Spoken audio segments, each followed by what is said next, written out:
اس میں نہ ہو۔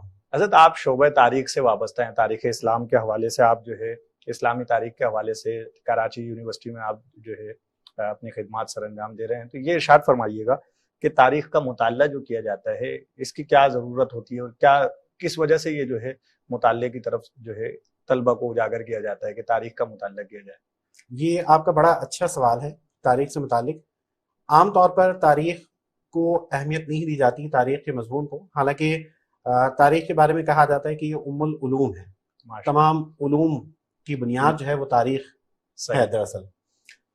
اور تاریخ محض ماضی کے واقعات کے تذکرے کا یا اس کے مطالعے کا نام نہیں ہے، بلکہ یہ وہ آئینہ ہے، یہ فرد عمل ہے جس میں ہم اپنے حال اور مستقبل کو دیکھتے ہیں۔ کیا بات ہے کہ ماضی ہی کی زمین پر جو ہے وہ حال کی تعمیر ہوتی ہے اور مستقبل کی تشکیل ہوتی ہے۔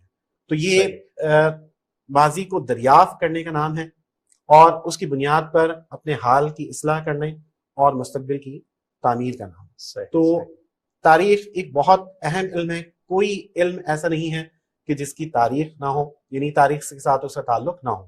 اس لیے کہا جاتا ہے کہ history is every thing and every thing is history, کہ تاریخ سب کچھ ہے اور سب کچھ تاریخ ہے۔ صحیح۔ تو پہلے تو خاص اس پہ توجہ دی جاتی تھی، بادشاہوں کو جو علوم پڑھائے جاتے تھے، یعنی علوم القرآن، علوم الحدیث، فقہ کے بعد جو ہے خاص طور پر مسلمان بادشاہوں کو جو تعلیم دی جاتی تھی وہ تاریخ کی تعلیم دی جاتی تھی، تاکہ وہ اپنے پس منظر سے واقف ہوں، ماضی کے واقعات سے، کیونکہ ماضی کے واقعات کے مطالعہ کرنے کا ایک بنیادی مقصد یہ بھی ہوتا ہے، جیسے قرآن کریم نے کہا کہ ان فی ذلک لعبرۃ لمن یخشی، کہ اس میں عبرت ہے ان لوگوں کے لیے جو خشیت رکھتے ہوں، ڈرنے والے ہوں۔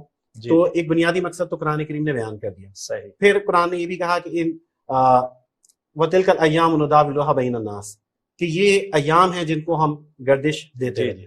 تو اس کا مطلب یہ ہے کہ جب اسباب یکساں ہوں تو واقعات اور ان کے نتائج بھی یکساں نکلتے ہیں۔ جی ہاں۔ تو تاریخ یہاں میں ذرا سا انٹرپٹ کروں گا، مجھے ایک وقفے کے لیے کہا جا رہا ہے، تو ناظرین محترم تاریخ کے حوالے سے گفتگو کی جا رہی ہے، اور آج ہمارے مہمان ہیں پروفیسر ڈاکٹر محمد سہیل شفیق صاحب۔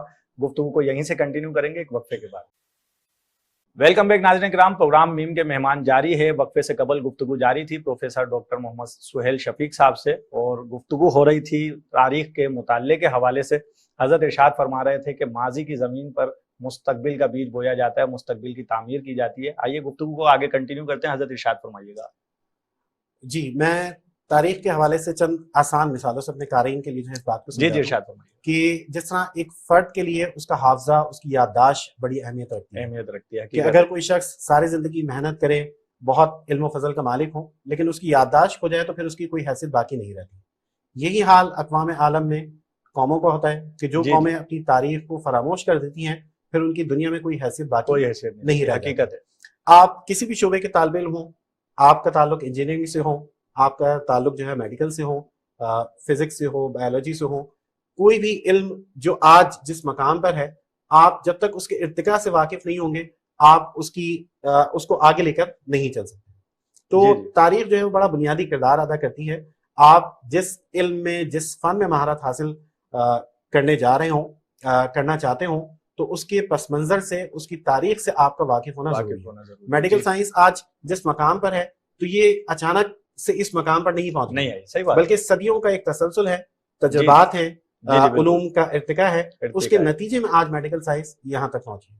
تو میں یہ سمجھتا ہوں کہ ایک فرد کے لیے بھی بڑا ضروری ہے کہ وہ تاریخ کا مطالعہ کریں، کہ یہ اس کی شناخت ہے، اس کی پہچان ہے۔